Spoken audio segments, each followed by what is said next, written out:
Assalamualaikum warahmatullahi wabarakatuh. Jumpa lagi dengan saya di channel Hendra. Kita melanjutkan materi sejarah Indonesia, yaitu di bab 3 masa Hindu-Buddha. Tapi kita masuk kepada bab 3 ini, kerajaan Hindu-Buddha yang ada di Indonesia. Kita mulai saja para pelajar semua dengan membaca basmalah. Bismillahirrahmanirrahim.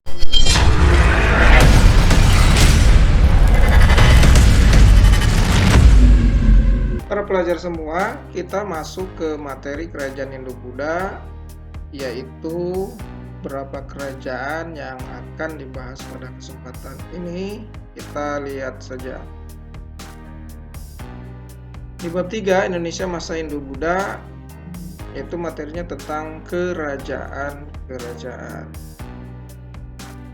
Proses masuk berkembang dan perkembangan agama Hindu-Buddha. Ini sudah dibahas semuanya.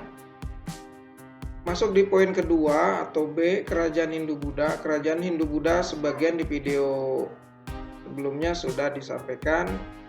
Kita akan masuk pada kerajaan Kediri. Kerajaan Kediri ini ada di Indonesia sekitar abad ke-11 Masehi sampai dengan ke-12 Masehi. Sumbernya, kerajaan Kediri ini ada dari Prasasti Banjaran. Yang kedua ada Kitab Batara Yuda. Lalu ditambah dengan berita dari Tiongkok. Pada masa pimpinan atau kerajaan Kediri ini, Jayabaya, tandanya masa kejayaan Kediri. Masa kejayaan Kediri ini ditandai kerajaan Kediri dipimpin oleh Jayabaya. Wilayah kekuasaannya meliputi seluruh kelas atau seluruh bekas wilayah kerajaan Medang Kamulan. Berhasil menguasai kembali Jenggala. Struktur pemerintahan kerajaan Kediri ini sudah teratur. Berdasarkan kedudukannya dalam pemerintahan, masyarakat Kediri dibedakan menjadi 3 golongan. Hingga muncullah pujangga-pujangga keraton yang berhasil menghasilkan banyak karya sastra. Yang kedua ada ada Raja Kertajaya tahun 1900, tahun 1190 dan sampai dengan 1222 Masehi. Nah, pada pemerintahan ini Kediri dilanda ketidakstabilan. Munculnya pengurangan hak kaum Brahmana, terus dikalahkan oleh pasukan Ken Arok.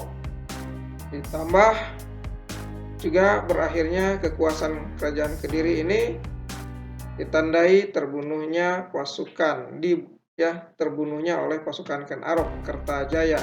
Kita lanjutkan. Nah, pembunuhan yang dilakukan oleh Ken Arok hingga kerajaan Kediri dirubah menjadi kerajaan Singosari.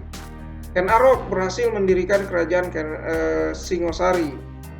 Ken Arok membunuh Kertajaya dengan menggunakan keris Empu Gandring yang dibuat oleh Empu Gandring.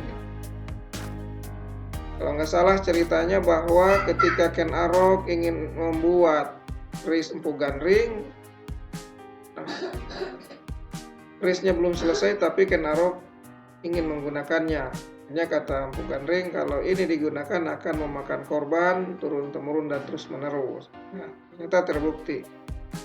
Pendirinya Ken Arok, yaitu setelah Ken Arok ada Anusapati, di pendiri Singosari. Dari Ken Arok, Anusapati, Tohjaya, ada Ranggawuni. Nah, Ranggawuni ini menghentikan tahta kerajaan Singosari. Kenapa? Anusapati ini merasa tidak enak karena Kertajaya dibunuh oleh Ken Arok, akhirnya dibunuh juga Ken Arok. Tohjaya juga merasa tidak enak, dibunuhlah Anusapati, dan Ranggawuni juga seperti itu. Akhirnya perebutan tahta kerajaan dihentikan oleh Ranggawuni. Kertanegara yang ketiga, yang keempat, kelima, Kertanegara. Kerajaan Singosari ini abad ke-13 Masehi.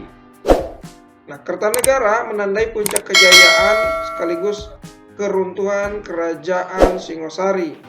Puncak kejayaan ini ditandai dengan keberhasilan memperluas wilayah hingga ke beberapa daerah seperti ke Bali, Kalimantan Barat, Maluku, Sunda, dan Pahang. Adapun keruntuhan Singosari tidak dapat dilepaskan dari serangan pasukan Mongol. Para pelajar semua, kerajaan-kerajaan yang ada di Indonesia, Hindu-Buddha, ini juga ada faktor eksternal yang mengganggu dan meruntuhkan kerajaan Hindu-Buddha di Indonesia. Nah, salah satu peninggalan kerajaan Singosari ini ada yang disebut dengan Candi Singosari. Nah, ini Candi Singosarinya, bukti bahwa kerajaan Singosari itu ada. Oke, para pelajar semua, kita lanjutkan. Kita masuk kepada Kerajaan Majapahit.